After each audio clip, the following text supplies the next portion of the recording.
All right, Hunter Builders Unite. We're live-ish. Not really live, but you know. Yup. You got cleaning fish. We're cleaning fish. We got, of course, Look at this bucket. we got permits for all this. You know, we have the right amount of people here. And look at this beautiful fish that Dana caught. our friend Dana caught. Which one's Dana? Dana, why don't you hold this fish up and just for your scale? With my bloody Oh hand. crap, we gotta re-rinse it now. Well, We just washed it. But look at that fish. Come on. This is a beautiful fish. Thank you, fish. And so what's gonna happen is Chris does this fillet method. It's our boy Chris. And we're gonna show you how to do it. We'll rinse it off. We're gonna rinse the fish back off. we'll just wipe it. Or we're gonna wipe it back off. I'm putting it up. It's okay. But also, try to squeeze the belly out to get the poopies out. So when you're processing it in the cutting board, you don't wind up accidentally squeezing the poop out and then, you know, getting poop on your nicely clean fish. You don't want poop on the cutting board, But folks. You get the slime off, the mucous membrane off, and you just wipe it so that you can handle it a little better. It's not all too slippery. And you get the poop all off already. It's not gutted. There's no, typically people gut it first, but there's no cuts on the belly. We're just gonna fillet it without gutting it. No cuts on the Yep. belly yet. I like to start on the tail. And after you use this cloth, and wooden cutting board's really nice.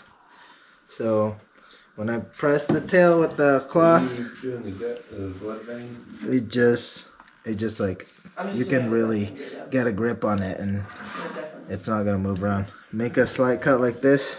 I don't cut the tailbone, but just so that my knife can get under the skin. Start working myself in front, following the spine. As close as possible to the spine. Get a sharp knife for this. Just following the spine.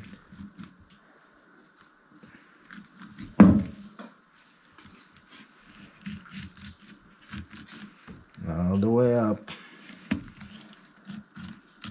to the top. When I cut the head, I do it somewhat at a maybe like 45-degree angle. You know, instead of down like this, kind of like get a little, save a little more meat that way. Then you start working your way on the ribs here. You know, and you can just peel this whole thing down. You press. You don't cut like that. You kind of cut more like straight, but you peel the ribs down as you're pulling the flesh up. Oh, so you're leaving all the ribs behind and pushing the ribs down. Yep. While pulling the meat back.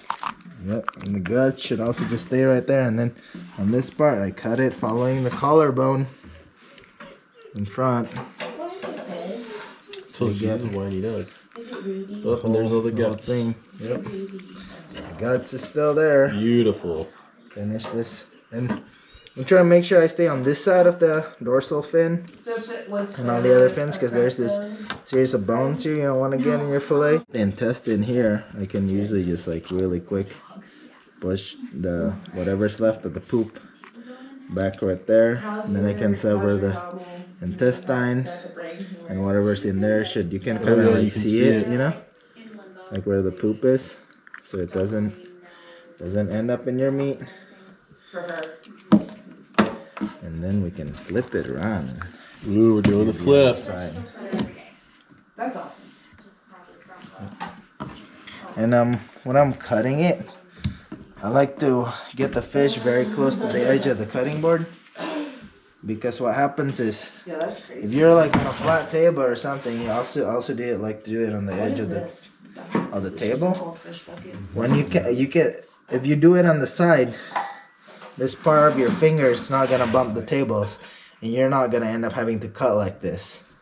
You have problems. So if you're on the side, you can get a more straight cut. Your hand's not gonna be blocking like this surface right this. If I'm gonna pull my knife straight right here, my hand is on the way. But if I'm on the edge of the table, I can get my knife super low, right?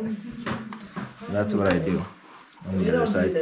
Again, on this part, do an incision like that first, and then straight. So like a little bit straight down first. You can see in this mark it's like more straight down. So I can put the knife right there. The knife just straight, and I'm pushing actually the spine of the knife right here against the spine,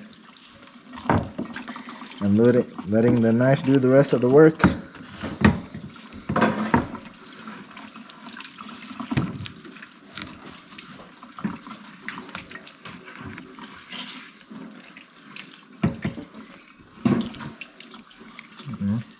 Making sure this one like kinda, sometimes if you messed up a little bit, you go past the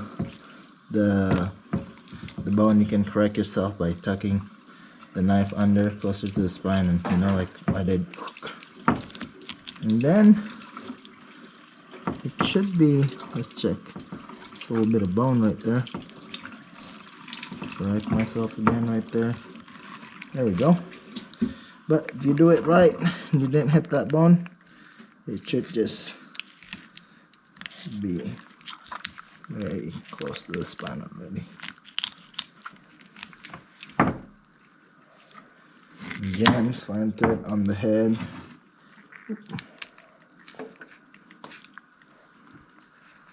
Get it out right there. So I can make some brines.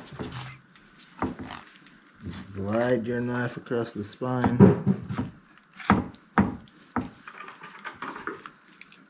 We should rinse all those before we put them in the brine. I'm just checking for weight. Okay. Get that gut off. 15 pounds? That's what I was gonna say. What do you think? And sometimes you can do a thing where you just push it down too, and Oh yeah. the ribs just separates. It's such a super mess. I wish we had a scale. You see the I'd say rib that's translucent 15, like that, you know it's good. You're getting a lot of meat off. Do you have a scale, Matt? I don't. And then you take that, you know, that's already Whoa, fish yeah. out. Yes, Then there's you not get- much left to that. No, That's pretty much just head and guts all in one thing there with the tail. And then look at this beautiful fillet that And the Chris. best thing about this fillet is you get all do. this belly all in one Delicious piece. belly meat. Wow, there's a lot of meat. And this is a pretty big fish. Can you hold it up, Chris? That's the thing. No ribs. Look at that. That's a work of art. That's a trick of the trade right there.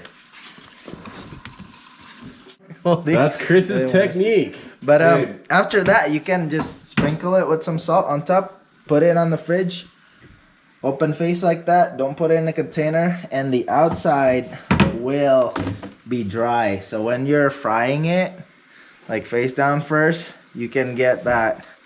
You wait for the oil to get really hot first, almost like smoking hot. You drop your fish in there, and if you do a thing right where you salt it first and put it in the fridge, not in a container, let the outside dry. When you fry it on a pan like that, it'll be all crispy on the outside and like super soft on the inside, and that's my favorite. Ooh, Chris the fish whisperer.